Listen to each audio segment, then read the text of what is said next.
ইফতারির মাত্র বাকি আছে 10 মিনিট, সামনে ইফতারি রেডি, পানিও রেডি, রোজাদার বয়া রইছে, খালি বারবার ঘড়ির মধ্যে তাকায়। সারা দিনে যেই পরিমাণ ঘড়ি না দেখছে 10 মিনিটের মধ্যে 13 বার ঘড়ির দিকে তাকায়।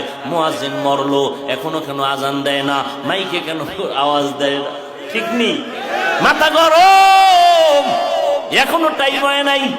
কততে তাড়াতাড়ি ক্যালেন্ডার দেখ।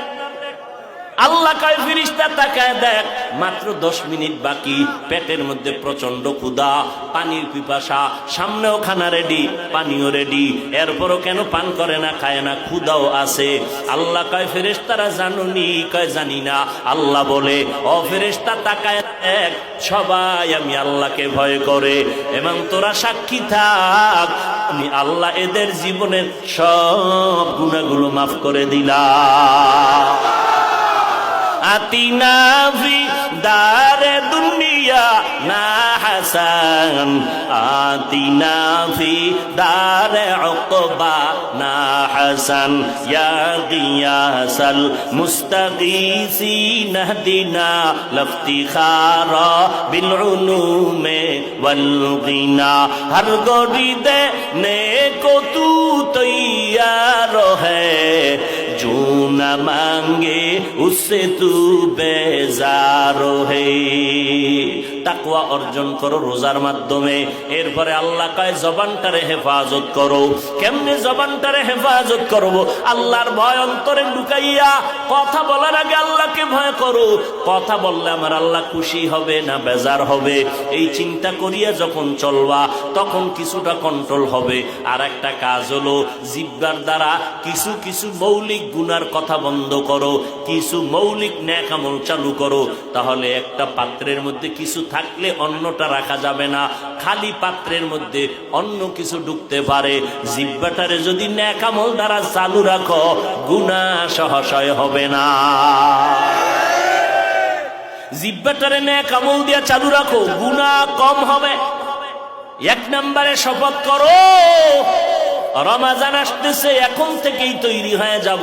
এই জিহ্বা দ্বারা যেই পরিমাণ মিথ্যা কথা বলছি, সামনে আর মিথ্যা বলবো না। মিথ্যা বললে কলব মরিয়া যায়, চেহারার নূর নষ্ট হয়ে যায়, আমল নষ্ট হয়ে যায়। একটা মিথ্যাকে ঠিক রাখার জন্য হাজারো মিথ্যার তালি দেওয়া লাগে। মিথ্যা বন্ধ করে দাও। আল্লাহর নবী বলেন, মিথ্যাবাদী জাহান্নামী। মিথ্যার দ্বারা মানুষের জিন্দেগি বরবাদ হয়ে যায়। আল কিযবু ইহুলিক। আল্লাহ কোরআনে বলেন, ওয়াইলু ইয়াউমা ইযিল মুকাদ্দিবিন, ওয়াইলু ইয়াউমাইযিন লিল মুকাদ্দিবিন। মিথ্যাবাদীর জন্য ওয়াইল নামক জাহান্নাম। আল্লাহর নবী বলেন, ইয়াকুমাল কিযব ফা ইন্নাল কিযবা ইয়াহদি ইলাল ফুজুর ওয়া ইন্নাল ফুজুরা ইয়াহদি ইলান নার। মিথ্যাবাদীর চূড়ান্ত ফলাফল হলো জাহান্নাম। 2 নাম্বার, জবানকে হেফাজত করো। গীবত শিকায়াত করা যাবে না। গীবত করা হালাল না হারাম? জোরে বলেন। ওয়াইলুল লিকুল্লি হুমাযাতিল লুমাযা। এই সূরাটার ব্যাখ্যা পড়ে দেখবেন গীবত করা হারাম, মরা ভাইয়ের গোশত খাওয়ার সমান। আল গীবাতু আশাদ্দু মিনাজ জিনা। নবী বলেন, জিনা করার থেকেও গীবত করা মারাত্মক অপরাধ। এই গীবত থেকে জবানকে হেফাজত করো।